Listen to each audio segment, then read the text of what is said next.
네, 2부 예배 나오신 우리 성도님을 주님의 이름으로 사랑하고 축복합니다. 우리 옆에 분들과 이렇게 인사하도록 하겠습니다. 주님 부활하셨습니다.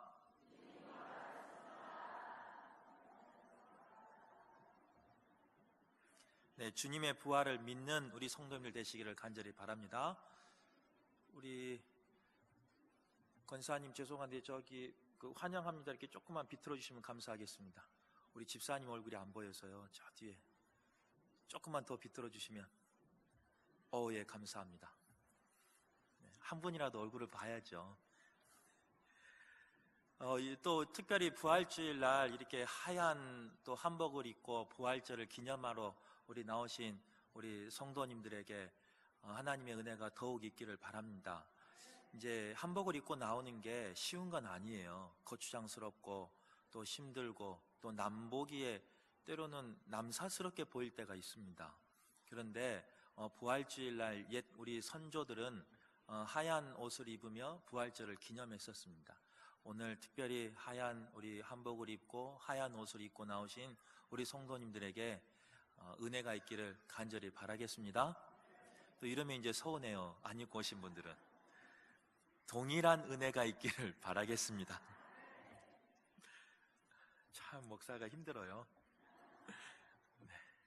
오늘 말씀 제목은 부활의 주님을 만나면 이라는 말씀 제목을 가지고 우리가 함께 말씀을 나누도록 하겠습니다. 기독교에서요 3가지 중요한 신앙의 기둥이 있습니다. 그게 뭐냐면 첫째는 창조의 신앙, 둘째는 부활의 신앙, 셋째는 재림의 신앙. 이렇게 중요한 신앙의 기둥이 있습니다. 이 3가지의 신앙은 우리에게 한 가지더라도 빠지면 바로 설 수가 없는 게 이 신앙의 기초입니다. 그래서 성경에는요 큰 의미에서 다 이루었다라는 그 말씀이 3번 나오는데요. 첫 번째는 창세기 2장 1절에 다 이루어지니라 이런 말씀이 있습니다.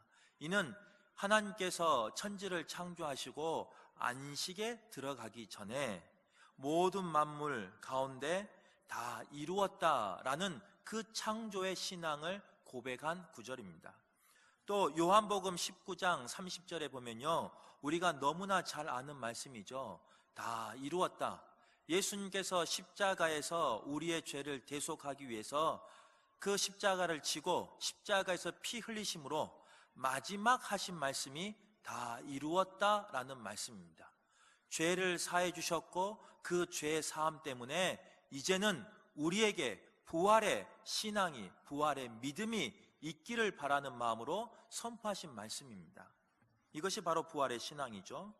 세 번째는 요한계시록 21장 6절 말씀에 보면요 이루었도다 이런 말씀이 있습니다. 이 말씀은 재림과 함께 새하늘과 새 땅에 펼쳐질 하나님의 나라를 선포하는 말씀입니다. 바로 이것이 재림의 신앙입니다. 이 3가지 신앙은 우리의 삶 가운데, 우리의 신앙 고백 가운데 꼭 있어야 할 신앙입니다. 그 중에 오늘은요 부활절이고, 부활절은 죽음의 권세를 이기신 날을 기념하기 위해서 예배하는 날입니다. 오늘 이 시간 우리에게 그 죽음을 이기신 예수님께서 우리에게 소망이 되어주시고 우리의 삶에 항상 은혜가 가득한 삶 되기를 간절히 바라겠습니다. 특별히 부활절 주님을 만난 사람들이 어떻게 변했는지, 어떠한 삶을 살았는지 오늘 말씀을 통해서 은혜 나누기를 간절히 소망합니다. 첫 번째, 부활의 주님을 만난 사람은 슬픔이 기쁨으로 변했다라는 것을 볼 수 있습니다. 예수님은 고통 중에 죽으셨고 장사되었습니다. 그 장사된 예수님을 찾아간 여인들이 있었어요.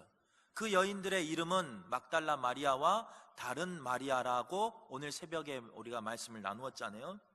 마가복음 16장 1절에 3절에 보면요 그 여인은 예수님을 장사하기 위해서 예수님의 그 시체에 향유를 붓기 위해서 그들은 향유를 가지고 무덤을 찾아갑니다. 무덤을 찾아갈 때 이런 마음이었을 거예요. 예수님의 죽음을 위로하고 자신의 슬픔을 달래는 마음으로 무덤으로 향하고 있었습니다. 그런데 그들이 무덤에 도착했을 때 그들은 어떤 상황이었느냐? 오늘 말씀 20장 11절 상반절에 보면요, 무덤 밖에 서서 울고 있더니 이렇게 고백하고 있는 것을 볼 수 있어요. 여인들은요, 무덤을 찾아갔어요. 그런데 그 무덤 밖에서 울 수밖에 없었어요. 그들이 통곡하며 그들이 슬퍼할 수밖에 없었던 이유는 뭐냐? 이들은요, 그 당시에 알아주지 않는 여자였어요. 참정권이 없는 그런 여자였어요. 더 나아가 여기서 마리아는요, 우리가 잘 알고 있는 창녀였어요. 창녀였기에, 천한 사람이었기에 남편도 없었고 자식도 없었고 번듯한 친구 한 명도 없는 그런 가련한 인생이었다는 겁니다.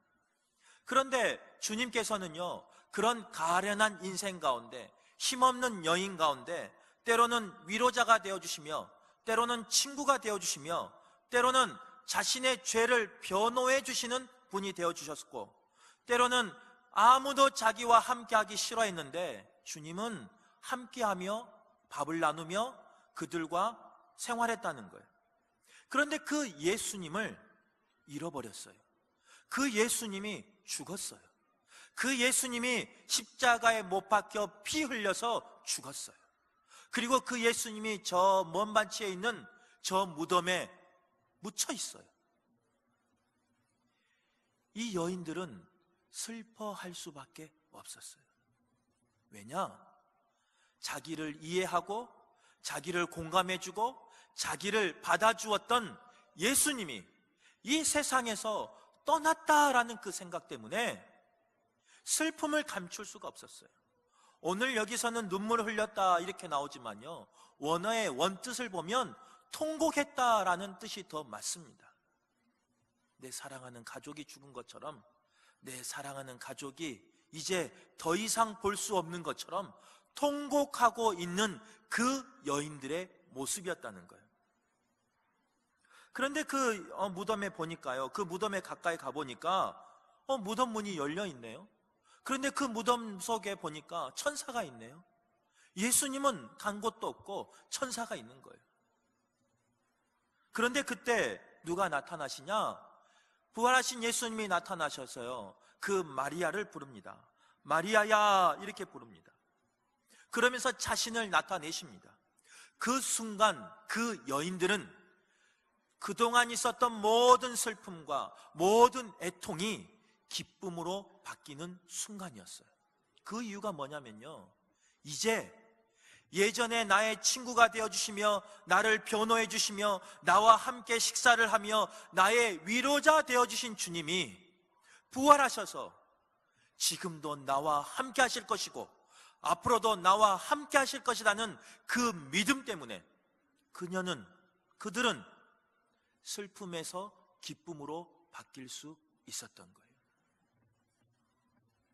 우리가 살다 보면 원튼 원치 않든 우리에게 찾아오는 슬픔이 있습니다. 그 슬픔 가운데 빠져 있는 분이 있다면 오늘 이 여인들이 주님을 만나고 부활하신 주님을 만나고 슬픔을 기쁨으로 변화시킨 것처럼 우리 또한 기쁨으로 변화되기를 간절히 바라겠습니다. 이 여인들의 삶은요, 바뀌었어요. 이 여인들의 삶은 예수님을 만나기 전, 부활하기 전 예수님, 그 전에 만난 부활하기 전 예수님을 전에는요, 어떻게 했냐면요, 슬퍼 울었어요. 하지만 부활하고 난 다음은 그들은 뛰어서 돌아갔어요. 그 기쁨을 표현할 길이 없어서 뛰어서 다른 사람들에게 알리는 삶을 살았어요. 우리의 삶 또한 그런 기쁨이 가득한 삶 되기를 간절히 바라고, 슬픔이 변하여 기쁨으로 변하는 그런 복된 삶 되시기를 간절히 바라겠습니다. 두 번째로 부활의 주님을 만난 사람은 두려움을 이겼다는 거예요. 오늘 19절의 말씀에 보면요, 이렇게 기록하고 있습니다. 이날 곧 안식 후 첫날 저녁 때에 제자들이 유대인들을 두려워하여 모인 곳의 문들을 닫았더니, 이렇게 고백하고 있는 것을 볼 수 있어요. 예수님이 살아 계실 때는요, 제자들은 의기양양했어요. 며칠 전만 해도 예루살렘 입성할 때만 해도요, 이제는 우리도 한 자리 차지하겠다라는 그 심정으로 제자들은 기뻐 뛰었어요. 그리고 누가 더 높은 자리를 차지할까, 그것을 의논하면서 이 세상 사람 아무도 두려운 사람이 없었어요. 그런데 며칠 지나지 않아 예수님이 십자가에 못 박히게 되고, 예수님이 빈 무덤에 장사하게 되고, 그리고 그 돌로 가려지고 나니까 이 제자들은요, 어떻게 했냐? 오늘 말씀처럼요, 흩어져서 두려워서 문을 닫아 거는 상황이 되어버렸어요. 그리고 문을 닫고 두려워 떨고 있는 상황이 되어버렸어요. 오늘 여기서 문을 닫았다라는 이 닫았다라는 원어는요, 캐클레이스 메논이라는 단어를 쓰고 있는데, 이 단어는 그냥 문을 닫은 게 아니에요. 문을 잠궜다, 문을 강권해서 닫았다라는 그런 뜻이 돼요. 즉 무슨 말이냐면요, 문을 잠고 빗장을 걸고 아무도 들어올 수 없게끔, 아무도 나갈 수 없게끔 문을 완전히 걸어 잠그는 것을 말하는 단어입니다. 그들이 문을 걸어 잠궜던 이유는 무엇이냐? 두려움 때문이었어요. 유대인들이 자기들을 죽일까봐, 또 로마 군병들이 자기를 죽일까봐 그들은 두려움 가운데 자신들을 지키기 위해서 문을 닫을 수밖에 없었어요. 그런데 중요한 사실 한번 봐보세요. 오늘 이 사건이 일어난 것은요, 제자들에게 일어난 것은 안식 후 첫날 저녁 때예요. 예수님은 언제 부활하셨느냐? 안식 후 새벽에 여인들이 찾아갔을 때 부활했어요. 여인들은 그 새벽에 부활의 주님을 만나고요, 기뻐 뛰며 부활하신 예수님을 전파하고 다녔어요. 주님이 다시 사셨다, 주님이 우리를 위해서 다시 부활하셨다, 주님이 사망 권세를 이기셨다 하면서 여인들은 그 부활의 주님을 증언하고 다닐 때, 선포하고 다닐 때, 제자들은 뭘 하고 있냐면 문을 잠그고 빗장을 걸고 두려워 떨고 있었다는 거예요. 같은 시대를 살고 있지만 두려움에 싸운 제자가 있는가 하면, 같은 시간에 살고 있지만 예수님을 만나 예수님을 전하며 기뻐하는 사람이 있었다는 겁니다. 제자들은 자신이 숨어 있는 곳을 2중 3중으로 잠궜어요. 할 수 있는 것은 다 동원해서 잠궜어요. 그래서 못 들어오게 했어요. 문만 잠근 것이 아니었어요. 자신들의 마음도 잠궈버렸어요. 그리고 자신들의 귀도 잠궈버렸어요. 그래서 아무것도 들을 수 없었고 들을 수 없는 그런 상황이 됐어요. 그들 마음 가운데는 두려움과 불안과 불신으로 가득 차 있었어요. 신앙이 무엇이냐면 바로 그런 불신과 두려움과 불안이 가득 찬 나의 마음을, 그 빗장을, 그 잠궜던 것을, 닫힌 마음을 여는 것이 신앙이에요. 우리는 이걸 잘 알아요. 나의 마음을 열어야 말씀이 들리고, 나의 마음을 열어야 주님을 모실 수 있고, 나의 마음을 열어야 부활하신 그 주님이 내 삶 가운데 역사한다는 것을 알아요. 그런데 우리의 삶 가운데 알기는 아는데 잘 되지 않아요. 한번 닫힌 문이요, 잘 열리지 않아요. 또 특별히 두려움 때문에 닫힌 문은 더욱더 열리지 않아요.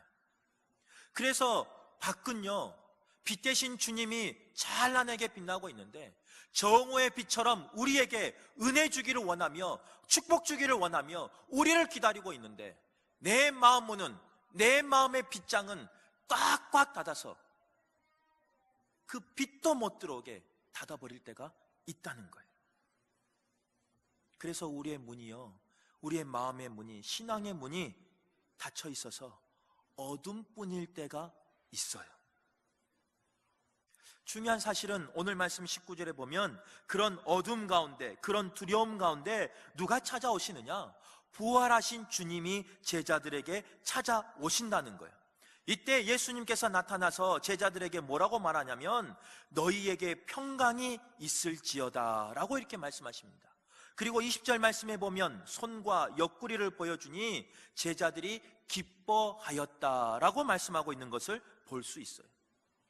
예수님은 두려움에 떠는 제자들을 그 두려움에 두기를 원하지 않으세요. 두려움에 떨고 있는 낙심 가운데 있는 우리 신앙인들을 주님은 그대로 두기를 원하지 않으세요. 주님은 찾아오셔서 부활의 주님이 증언하셔서 두려움에 떨지 않도록 평강과 기쁨을 우리에게 선물해 준 줄 믿습니다. 오늘 부활절날 우리 성도님들이 받아야 할 선물이 이 선물이에요. 그동안 두려움이 있었다면, 낙심이 있었다면, 슬픔이 있었다면, 애통함이 있었다면 부활의 주님을 만나시기를 간절히 바랍니다. 내 마음 문을 열고 나의 빗장을 열고 나의 잠금 문을 열고 주님을 모시기를 간절히 소망합니다. 그러면 빛 대신 주님이 나에게 찾아오셔서 평강을 주시며 기쁨을 주실 줄 믿습니다. 우리가 여행을 하다 보면요, 호텔을 묵을 때가 있는데 그 호텔 객실에 가면 여러 가지가 있습니다. 그 중에 한 가지가 있는 게 뭐냐면 그 옷장이나 책상 가운데 요만한 조그만 금고가 하나 있어요. 그 금고가 왜 있냐? 중요한 물건을 맡기라고 금고가 있죠. 그리고 그 금고 앞에는 이런 문구가 쓰여 있습니다. 중요한 물건은 프론트에 맡겨주세요. 맡기지 않는 것에 대해서는 책임져요, 책임지지 않아요? 책임지지 않습니다. 이렇게 써 있어요.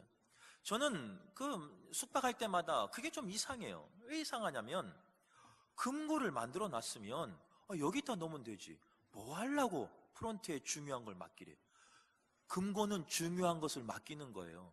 그런데 그 금고에 맡기면 되지, 문을 잘 잠그세요 이렇게 써놓으면 되지, 중요한 것은 프론트에 맡기시고 맡기지 않는 것은 책임지지 않습니다. 이 문구가 꼭 쓰여 있어요. 그 이유를 제가 알았어요. 언젠가 제가 그 비밀번호를 잃어버렸어요. 그랬더니 프론트에 0번을 누르고 전화하니까요, 이 직원들이 와요. 금고를 열어줬을까요? 못 열어줬을까요? 세상에 비밀번호 잠갔는데, 내가 잠궜는데 그 비밀번호 모르는 사람들이요, 그 금고를 열더라니까요. 아, 그래서 여기는 좀 덜 중요한 것, 정말 중요한 것은 그 사람이 있는 프론트에 맡겨야 되겠다, 그때 그 생각을 했어요. 그런데 여행을 하다 보면요, 그 프론트에 중요한 것을 맡기지 못한 사람도 있습니다. 왜냐? 아니, 세상에 그 내 중요한 것을 여권이나 이 지갑을 맡겼는데 이 직원들이 그것을 가져가면 어떻게 할까? 라는 그런 두려움 때문에 맡기지 못하는 사람이 있어요. 그래서 저처럼 금고도 믿지 못해서 금고에 넣지도 못하고, 사람을 믿지 못해서 프론트에 맡기지도 못하고, 결국은 어떻게 하냐면요, 잠자는데 이 배에다가 속옷 속에다가요 복대를 차고요, 그 속에다가 숨기고 자는 사람이 있어요. 여권이나 중요한 것을 그 툭툭하게 해가지고 이 뱃속에다가 숨기고 자는 분이 있어요. 또 어떤 분은 잠이 곤히 자니까 누가 깨워도 모르니까요, 이 손에다가 칭칭 감아서요 등에다 대고 깔고 주무신 분도 있어요. 진짜 있어요. 여행하다 보면. 그분이 잠을 편히 잘 수 있을까요, 없을까요? 못 자죠. 다행히 여행이 며칠 안 되니까 그렇게 자도, 이 복대에 차도 불편해도 견디는 거죠. 그러나 그 여행이 한 달이 되고 몇 년이 된다면, 만약에 그렇게 한다면요, 이 피로가 누적돼서요 결국은 내가 어디서 잃어버린지도 모르고 잃어버려요. 우리의 인생도 마찬가지다는 거예요. 인생의 여행도 마찬가지다는 거예요. 하루 사시는 인생이십니까? 아니잖아요. 한 달만 살고 끝내실 인생이세요? 아니잖아요. 몇 년을 살 것이고 몇십 년을 살 것이고, 최소한 저 위에 있는 아이들 같은 경우는요 120년 이상을 살아야 되는데, 그 두려움 때문에, 그 맡기지 못하는 것 때문에 그것들을, 중요한 것들을 내가 다 책임지고 간다면 언제 잃어버린지도 모르고 잃어버려요. 저는 우리의 삶 가운데, 우리의 인생 가운데 그런 일이 없기를 간절히 바랍니다. 두려움을 버리시고 부활하신 주님을 믿으시고 그 주님 앞에 나의 모든 삶을 때로는 맡기셔요. 그러면 주님이 책임져 주셔요. 우리의 삶 가운데 주님이 책임져 주시는 그런 복을 누리시는 복된 분들 되기를 간절히 바라겠습니다. 세 번째로, 부활의 주님을 만나면요, 의심이 사라진대요. 오늘 말씀해 보면요, 열 제자들 앞에 예수님이 나타났습니다. 그런데 세상에 거기에 2명의 제자가 없어요. 한 명은 우리가 잘 아는 대로 예수님을 배반한 가룟 유다니까 당연히 없을 법한데, 한 명이 또 없어졌어요. 누구예요? 도마. 그 도마가요, 무슨 이유인지 모르지만 없었어요. 주님이 나타날 때 없었어요. 그래서 열 제자들은 주님이 나타나신 것을 확인했어요. 그리고 그 못자국과 창자국을 보았어요. 그리고 그들은 두려움에서 기쁨으로 바뀌었어요. 그런데 도마만 없는 거예요. 오늘 25절 말씀해 보면요, 20장 25절의 말씀해 보면 우리가 주를 보았노라, 이렇게 제자들이 도마에게 이구동성으로 말하는 걸 볼 수 있어요. 그런데도 불구하고 도마는 믿지 못해요.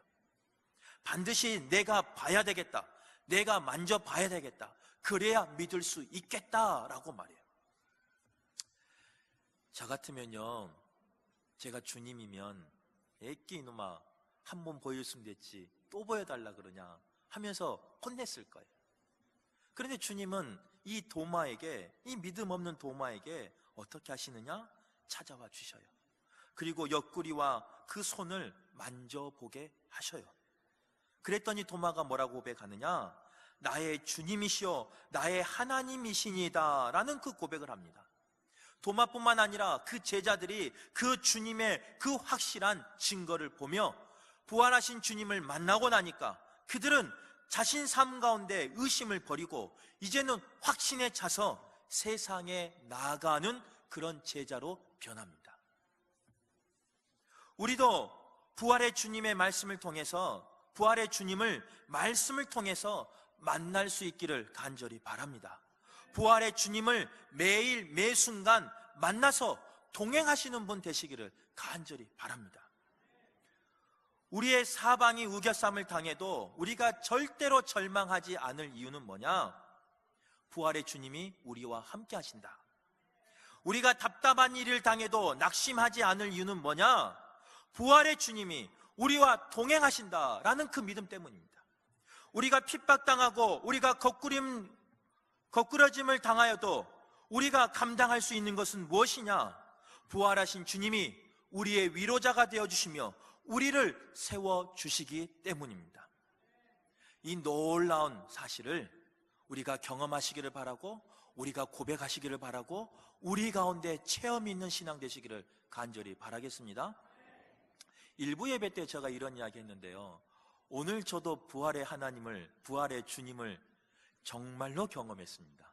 무슨 일이 있었냐면, 제가 이제 토요일날 밤에 설교를 준비한단 말이에요. 말 정리하고 외우고 하는데 아무튼 준비했어요. 그래서 새벽 예배를 끝나고 딱 올라갔는데요, 그 설교가, 정리된 설교가 세상에 제가 어떻게 하냐면 징크스가 있어서 컴퓨터에 딱 하나 저장을 하고요, 그 다음에 제가 가지고 다니는 패드가 있어요. 교회에서 구입해 주신 패드에다 저장을 하나 하고, 그 다음에 혹시 몰라서, 이거는 둘 다 하드고 메모리다 보니까 충격에 의하면 깨져버려요. 날아가 버려요.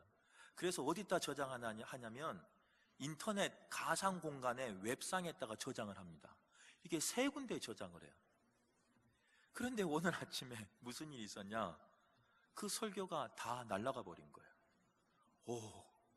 남의 일이니까 지금 여러분 가만히 계시지.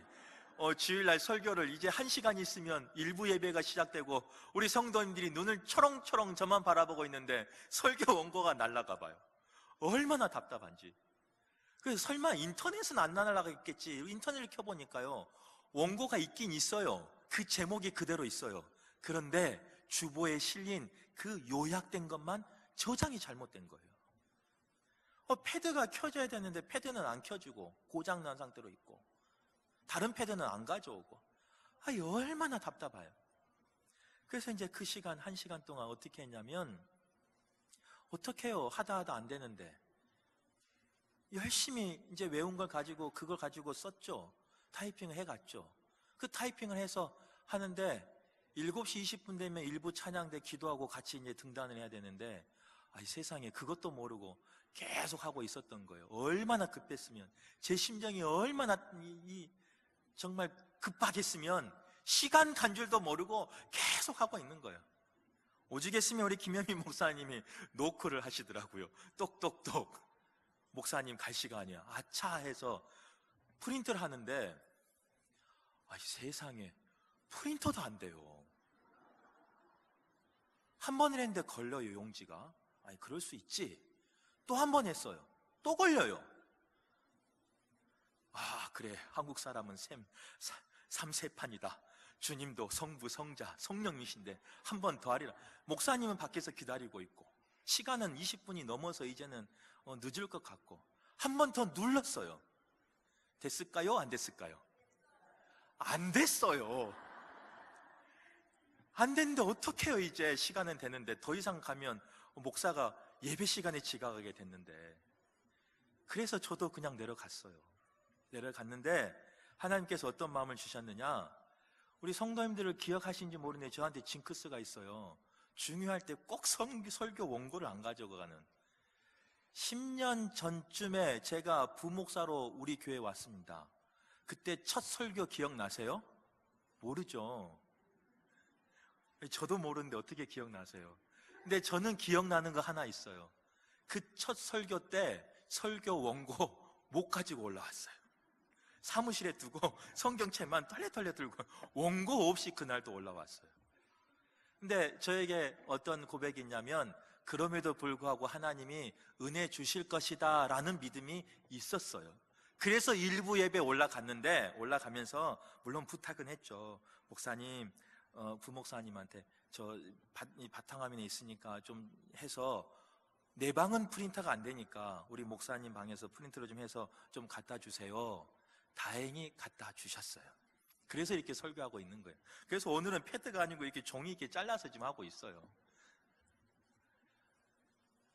우리에게 부활의 주님이 경험된다면, 주님이 나를 어떤 상황에서도 건져주신다는 그 믿음이 있다면 다음 데이 나아갈 수 있어요. 때로는 실패가, 때로는 낙심이, 때로는 슬픔이, 눈물이 내 앞에 진치고 있어도 부활의 주님, 능력의 주님, 그 주님이 나와 함께 하신다라는 믿음이 있다면 어떤 상황도 이길 수 있어요. 저는 여기 계신 모든 분들이 그런 부활의 주님을, 그런 능력의 주님을 경험하시기를 간절히 바라겠습니다. 말씀을 정리할게요. 오늘 사실 가운데 놀라운 사실이 하나 있어요. 그건 뭐냐? 부활한 주님을 만난 사람들 가운데 단 한 사람도 변화되지 않은 사람이 없었다는 거예요. 절망 가운데 살았던 사람들은 소망을 가지는 사람들이 되었고, 이기적인 사람들은 이타적인 사랑을 전하는 사람들이 되었고, 실패했던 사람들은 다 성공한 사람들이 되었고, 목적을 잃고 방황한 사람들은 목적을 찾고 그 목적대로 사는 사람들이 되었고, 무기력했던 사람들은 능력을 소유하는 사람들이 되었다는 거예요. 이 부활절날 우리 성도님들도 그런 분들 되시기를 간절히 바랍니다. 예수님을 만나고 부활의 주님을 만나서 내 삶이 변화되기를 간절히 소망합니다. 한 가지 더 있어요. 놀라운 사실. 부활의 주님을 만난 사람 가운데 단 한 사람도 주님 만나기 전보다 나빠진 사람이 없다는 거예요. 얼마나 좋아요. 부활의 주님만 만나면 더 좋아진대요. 더 잘된대요. 더 복을 받은대요. 여기 계신 모든 분들이 부활의 주님을 만나서 이전보다 더 잘되는 복이 임하시기를 간절히 바라겠습니다. 이것이 나의 신앙이 되시기를 바라고, 이것이 나의 자녀들의 신앙이 되기를 바라고, 이것이 나의 후손의 신앙 되시기를 간절히 축원합니다.